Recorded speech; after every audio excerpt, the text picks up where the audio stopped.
71 today. Not bad for November 7th, so I'm grateful, and we're supposed to have a good week of it. I'm going to play you a song this morning by a friend of mine from Ann Arbor. She's got a beautiful voice and a beautiful heart, and her name is Kath Weider, Weider. She's got some beautiful songs, but this one's called Do Justly Now, and it's a song prayer. And you hear a harmony of voices, which is actually all her choreography of the song. It's all 5 different versions of her singing and harmonizing. It's very beautiful. So anyhow, I'll play that and then we'll meditate afterwards.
Good morning, everyone. Good morning. Good morning. Welcome to the meditation. I'm truly grateful to have you here.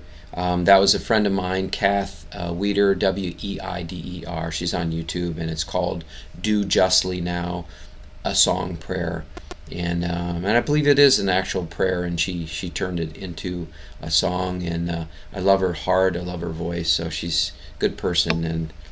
And any case, feeling really grateful this morning, just feeling really grateful for God, for life, for just everything I have in my life. And so thank you. I'm grateful for all of you showing up for the meditations this morning. So let's close our eyes and meditate, and just allowing yourself to be comfortable in this moment.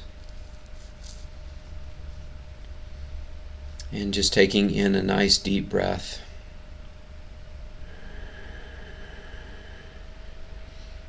And just really being here, present in this moment. There's nowhere you need to go. There's nothing you need to do. Just be here.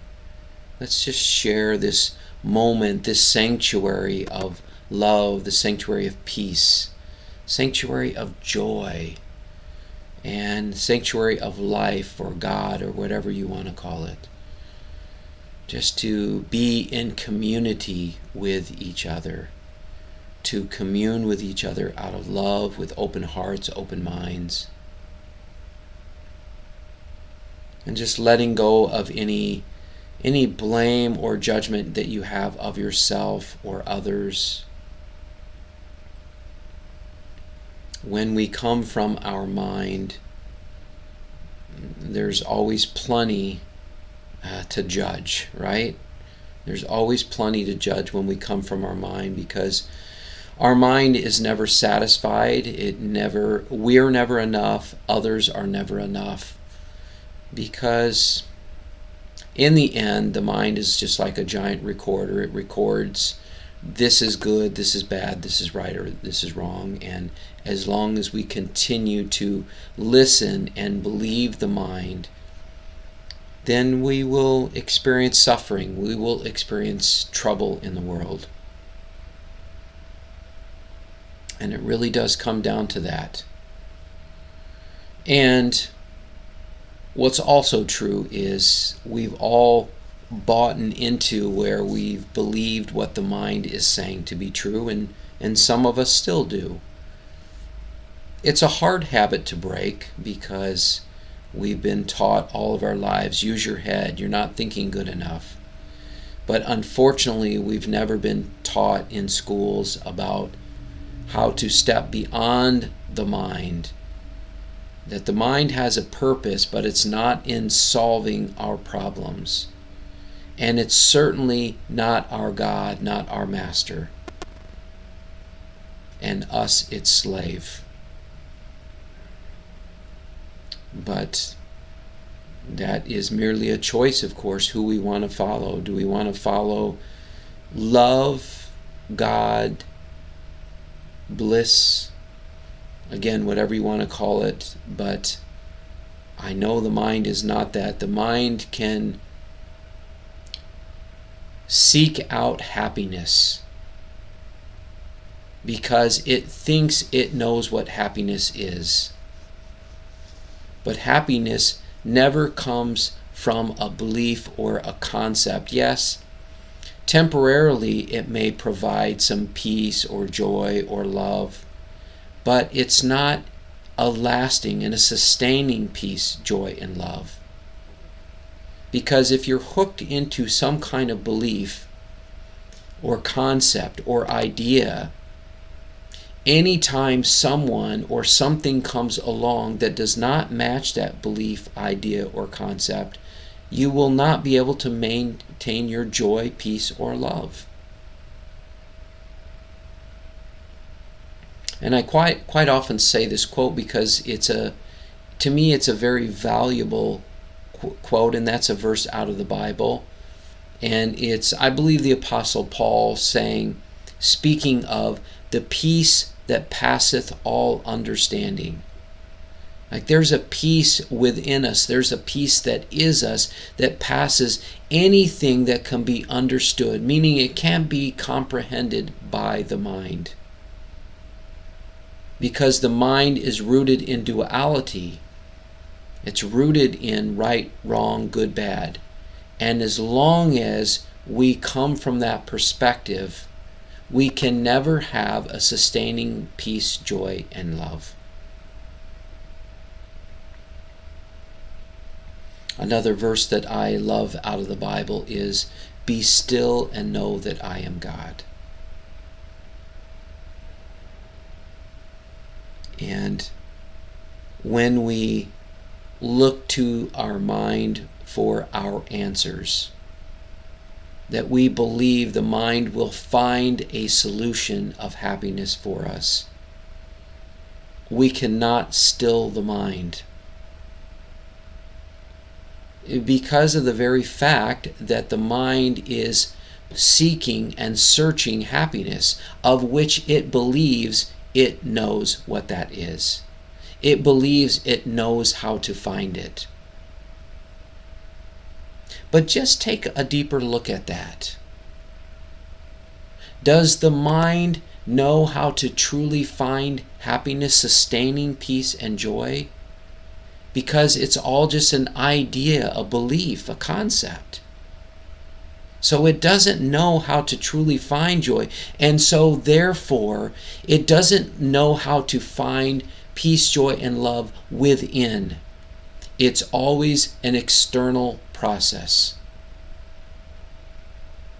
And so it will begin to look to find peace and joy through more money, through the right relationship, through the right job. And we're seeking out all these external pleasures in order to find happiness.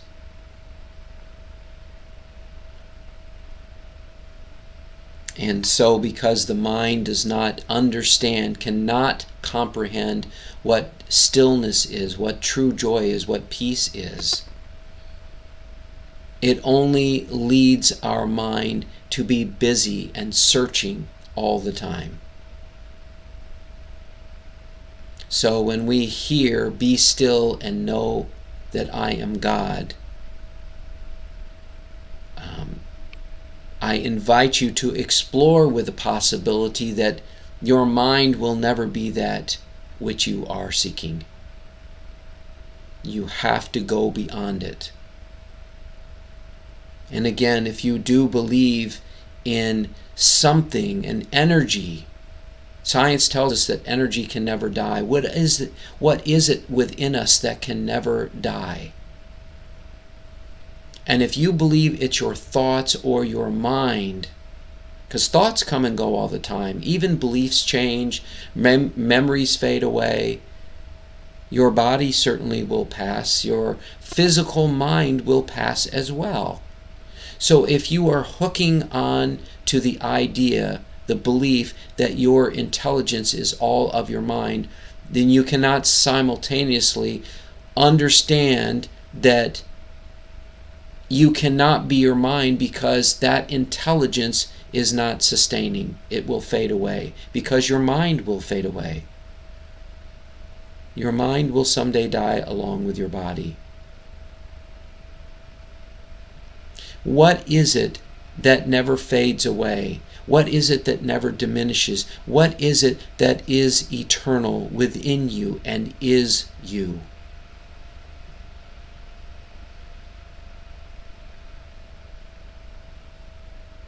The only way to truly know you, to fully realize the truth of who you are, is to empty out your cup of knowledge, your cup of beliefs that says, "I know who I am," or "I think I know who I am." Because as long as you think or believe you know who you are, you can't, there's no room for something deeper, a deeper awareness, a deeper truth of who you are. Because again, you have to go beyond the beliefs, ideas, and concepts, all the self-images. I never ever ask anyone to believe me. In fact, I don't want you to just believe anything that I say. I'm just inviting you to explore with me. And I'm not trying to convince you or persuade you of anything. But if you want to just go on an adventure with me right now, let's do that. And so the first part of the adventure is I invite you to let go of all these ideas, these concepts, these beliefs, this self-image of who you think you are. If someone were to say, "Hey Diane, who are you really? Hey Brett, who are you really?" Well, if I speak from my mind and my ego, I would say, I'm a meditation teacher, I'm a speaker, and if I'm being honest with you right now. I would have some arrogance attached to that because I like being a meditation teacher. I like being an inspirational speaker. And there is ego attached because I think it's a good thing and that people will like me more because of that. That's just my honest truth when I come from the mind. I'm asking you to go beyond all the ego and all the beliefs and ideas of who you think you are. Just let it go right now if you're open for it.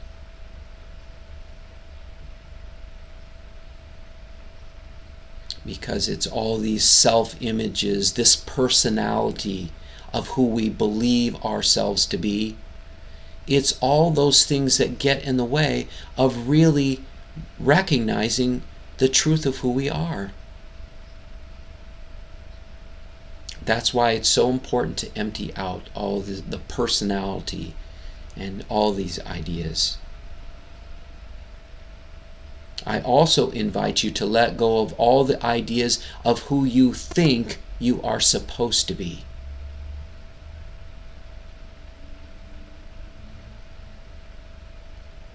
And also the ideas of what you believe of how you are supposed to be in the world.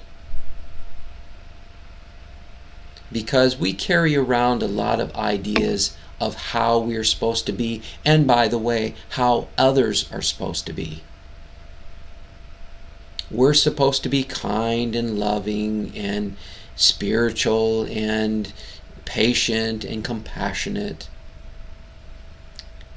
And look, we've all had wonderful experiences when people have treated us with kindness, with love, with compassion. But we have to let go of all these ideas of how we are supposed to show up in the world. Why? Because if you're carrying around these ideas of who and how you are supposed to be, you are not coming from a place of innocence, nor are you coming from a place of beingness, pure beingness that is beyond any ideas or concepts of how or who or what we're supposed to be in the world.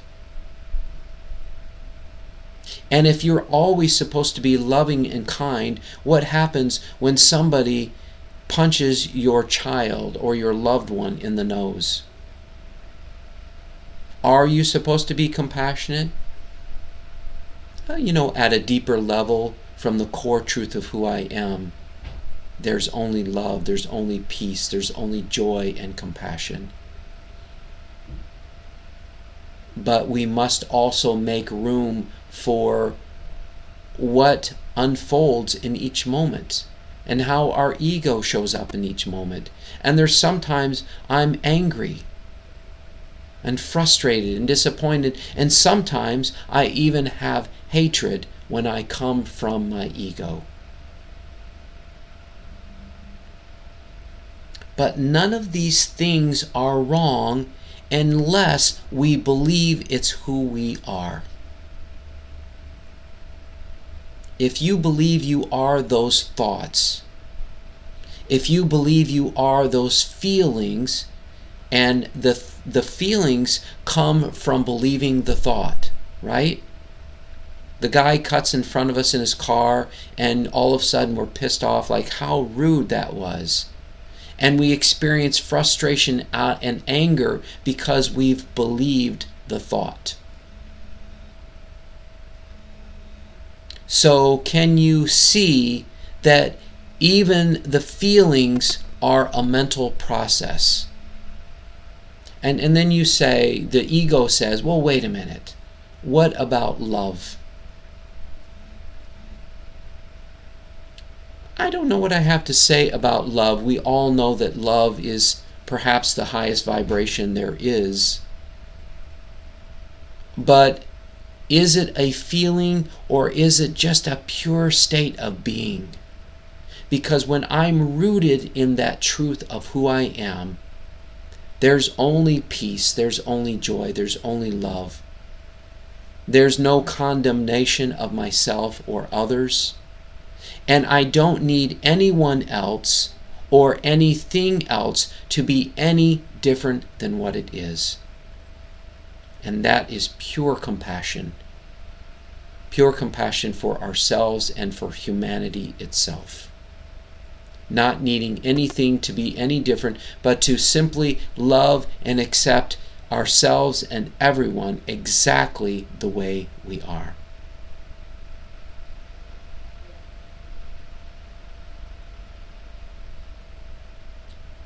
So my question to you is, who is it that is able to witness the thoughts? You have a thought like, why did that idiot cut in front of me in this car? I always use that one because it resonates with me. Who is that?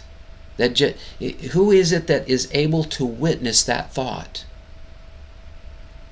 Who is it that's able to be aware of the anger and the frustration and maybe the disappointment or sadness or whatever that feeling is, or maybe it's compassion? Who is it that's able to witness those feelings? Who is it that is able to witness my voice right now? That is able to witness your body? That is able to witness your breath or the sounds around you or any of the five senses? We buy into the story that we think we are our thoughts. We think we are our feelings. We think we are our five senses or our experiences or our bodies or our minds. But every single one of these things will someday fade away. All of them. But what is it within you that is you that never ever fades away? Because we can empty out everything, and I invite you to empty out everything, because there's the one thing, the only thing you can never empty out is who you truly are.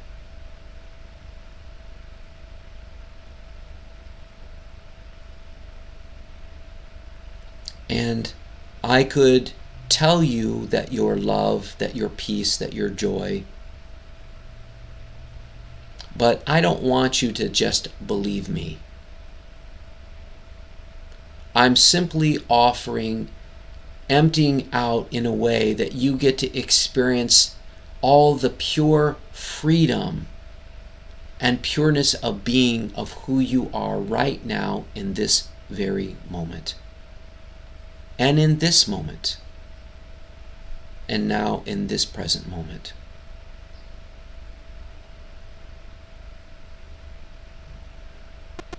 And we search and search and search for happiness, which engages the mind. But there's nothing wrong with it. It's not bad or wrong. Even our forefathers spoke of the pursuit of happiness, recognizing that the one thing that we all want out of life is to simply be happy. And of course, we all go about it in different ways. And you can certainly see that in all the politics of the world these days. Everybody has an idea, a belief, a concept of what they think will bring them happiness. And we're angered. We're even angered when somebody has the audacity to think or believe different than what we do. But the truth is, they want happiness too. And they're simply approaching it in a different way. But what's also true is, if we are to be happy, and if we are to support others in being happy, which, by the way, cancel that. We don't need to do that. It shows up naturally when we're being who we are. Service, love, generosity is a natural part of who we are, not because we have to save the world or save others from their damnation. So let's just be clear on that. But if we're to truly be happy, the only way that that's going to happen is to transcend the thoughts, the beliefs, the feelings, and the mind. And you are the emptiness behind it all. The one thing that can never be emptied out. The one thing that you can never get rid of.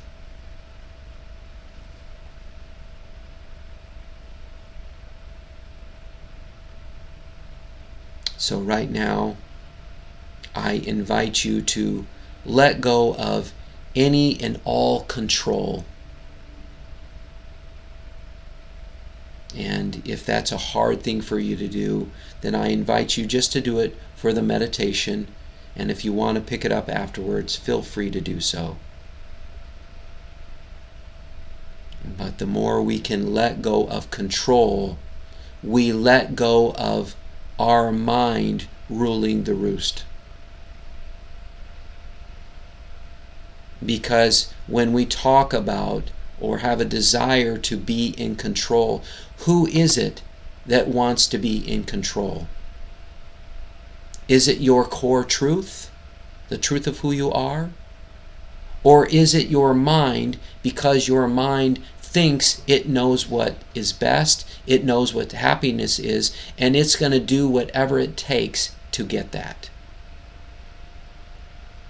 And again, we see this play out in the world in all different sorts of ways, where we judge others because they're trying to control life and get what they want to be happy, as we do the same exact thing when we're coming from our egoic self. The idea of who we think we are, who we think we should be, and how we think others should be as well. We speak of freedom, we speak of peace, but we can never have that when we're trying to control life, because that comes from the head, not the heart. The heart doesn't need anyone or anything to be any different than what it is, including yourself.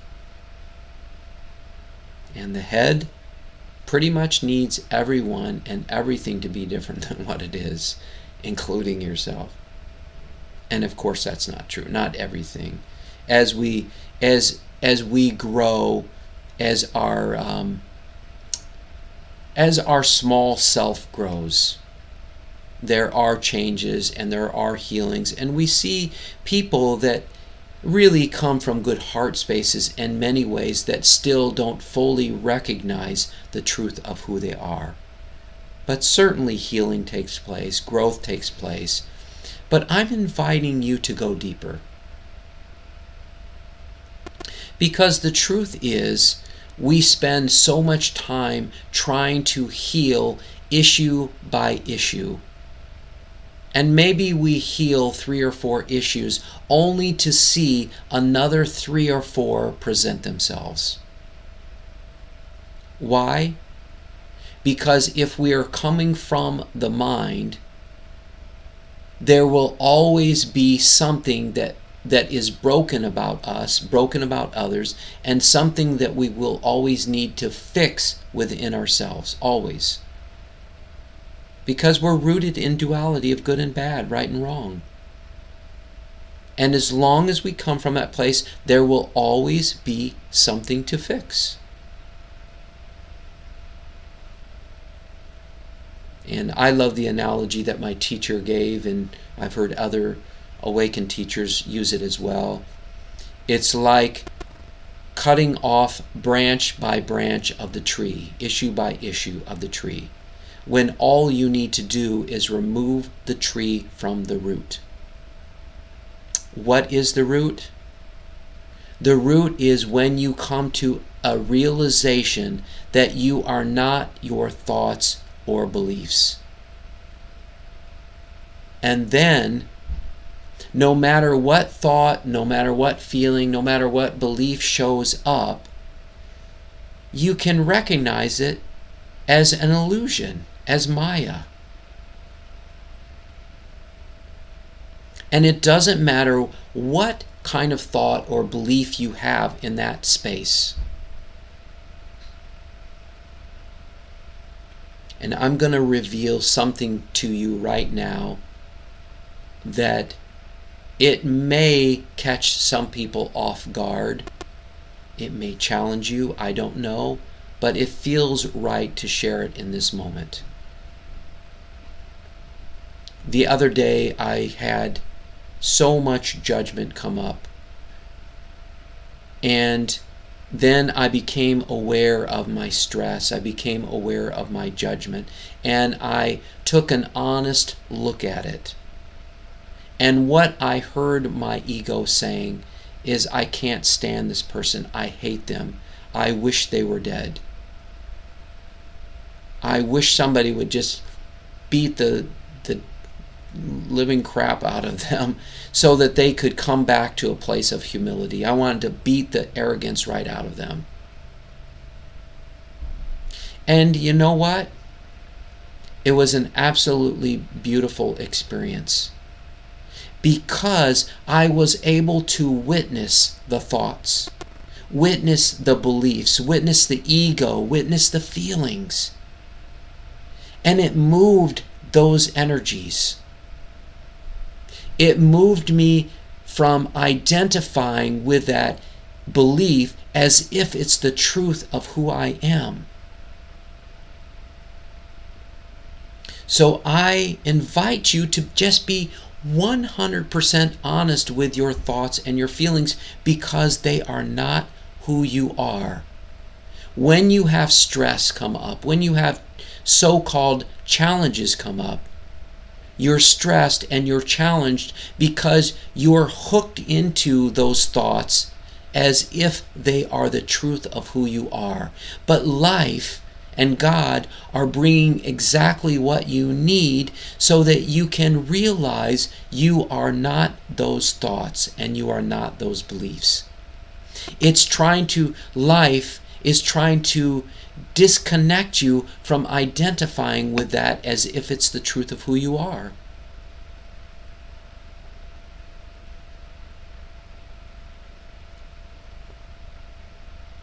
We say that God is challenging us, but in truth, God is simply providing what is needed to help us to stop identifying with the false self. That's all.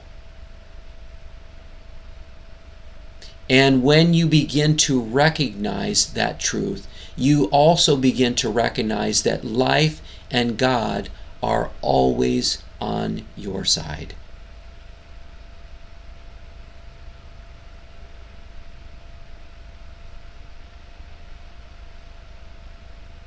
And right now, I invite you to let go of anything that you are holding on to.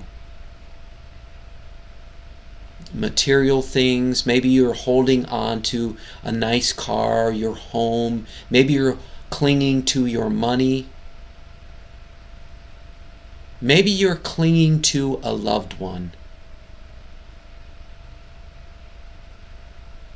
Maybe you're even clinging to life or to God. I'm inviting you to let go of all of that. Am I suggesting you stop living or you stop allowing God in? No. I'm inviting you to let go of any unhealthy clinging or unhealthy needs that is this trying or effort to hold on to those things because out of a fear that you will lose them. But you can never lose who you truly are. You can never get rid of you. You might not be aware of you or recognize you, but you can never get rid of you, no more than you can get rid of life. And yes, this body will someday pass, true, but that doesn't mean that life passes. You are life itself, nor can you get rid of God. That's like a fish swimming in the ocean and trying to get rid of the water. it can't happen.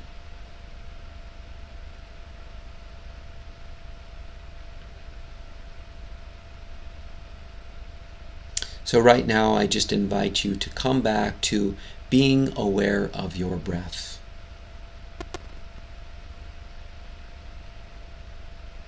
Just noticing it. Notice that it happens all by itself. There's nothing you need to do with it. And that is the reason why the breath is such a beautiful tool to use for meditating. Because there's no trying, there's no effort, there's no doing. All you're doing is simply witnessing the breath. That's all. You're simply a witness to the breath. And when you're witnessing, when you're observing the breath, most likely thoughts will come in, the mind will get busy. But you don't need to fight the thoughts. You don't need to try to get rid of the thoughts, trying to change your thinking. Oh, I'm thinking so negative. I need to get rid of that thought. I need to change. You don't need to analyze. You don't need to fight the thoughts.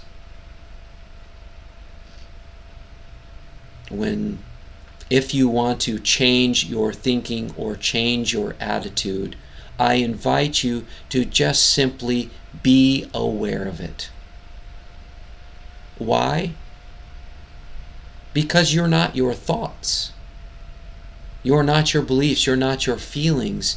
And the more you realize that truth, you can literally have any thought or feeling and just simply say, oh, okay, I see my ego is really pissed right now. My ego really wants things to be different than what they are. It wants life to be different than what they are. It wants politics to be different than what they are.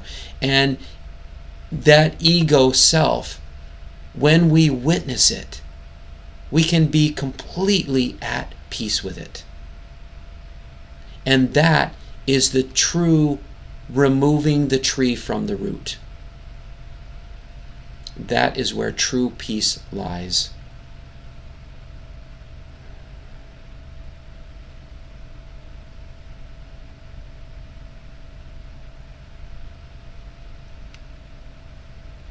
So I invite you just to come back to being aware of the breath.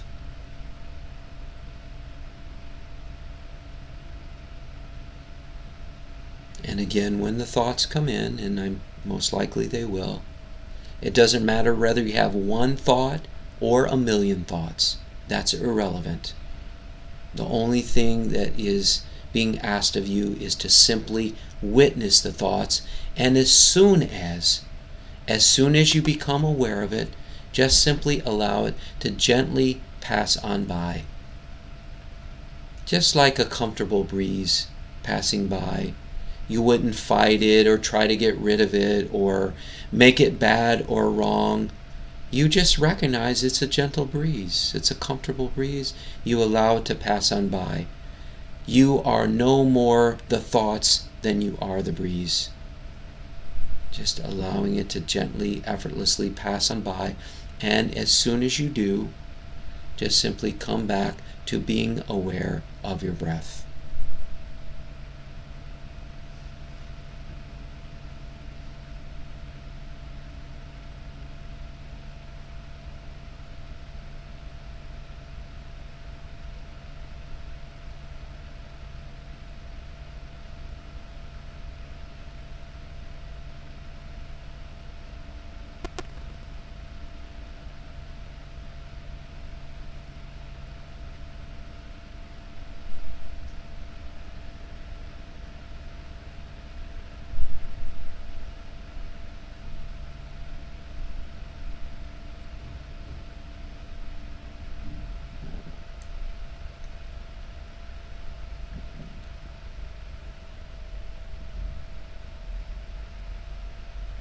And if your mind has drifted, just simply come back to being aware of your breath. And if you're carrying any heaviness, any stress, any worries at all, I invite you just to let that go, let that all pass on by, and come back to simply witnessing your breath, which brings you back to the present moment, where there's no trying, effort, or doingness required, and it brings you back home to who you are, the one witnessing the thoughts, the one witnessing the breath, the one witnessing the feelings, the one witnessing all of it.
And if your mind has drifted, again, just coming back to the present moment, coming back to simply observing the breath.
And just coming back to the present moment, just observing the breath, being conscious and aware as you breathe.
And if your mind has drifted, just coming back to witnessing the breath.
And I'm going to bring this meditation to a completion. So if you'd like to continue meditating, please either mute or turn this device off. And thank you so much for joining me. And for those of you who are ready to finish, just taking in a nice deep breath. Just making sure you're fully rooted and grounded back in your physical body. And just stretch a little bit, move your body a little bit.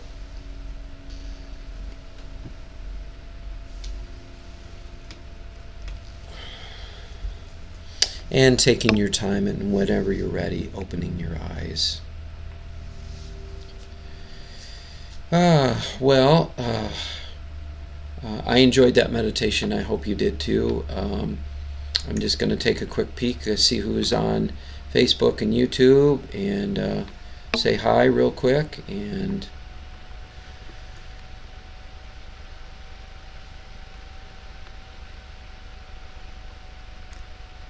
my system's not cooperating, so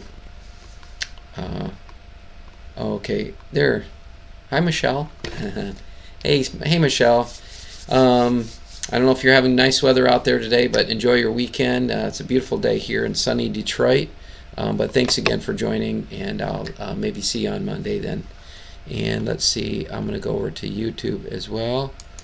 And whoever else is out there, thanks for joining as well.